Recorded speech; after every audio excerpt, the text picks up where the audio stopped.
ভারত পাকিস্তান সংঘাতে সরাসরি হস্তক্ষেপ করেছিলেন ট্রাম্প। Marco Rubio. দক্ষিণ এশিয়ার ইতিহাসে ভারত ও পাকিস্তানের মধ্যে সংঘাত কোনো নতুন বিষয় নয়।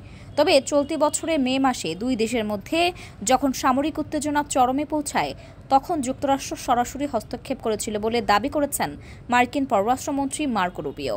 এই দাবি সামনে আসতেই নতুন করে বিতর্ক তৈরি হয়েছে, কারণ ভারত বরাবরই যুক্তরাষ্ট্রের এ ধরনের মধ্যস্থতার কথা অস্বীকার করে এসেছে। চলতি বছরের মে মাসে ভারত ও পাকিস্তানের মধ্যে সংঘাত চলাকালে যুক্তরাষ্ট্রের প্রেসিডেন্ট ডোনাল্ড ট্রাম্প ব্যক্তিগতভাবে হস্তক্ষেপ করে যুদ্ধবিরতি নিশ্চিত করেছিলেন বলে দাবি করেছেন মার্কো রুবিও। তার মতে এই উদ্যোগের মূল লক্ষ্য ছিল দক্ষিণ এশিয়ায় শান্ত প্রতিষ্ঠা এবং দুই দেশের মধ্যে বাড়তে থাকা যুদ্ধের আশঙ্কা দূর করা। যদিও ভারত জানিয়েছে তাদের সামরিক অভিযান বন্ধ করার সিদ্ধান্ত পুরোপুরি নিজেদের কূটনৈতিক ও সামরিক হিসাবের ফল, কোনো বহিরাগত চাপের কারণে নয়।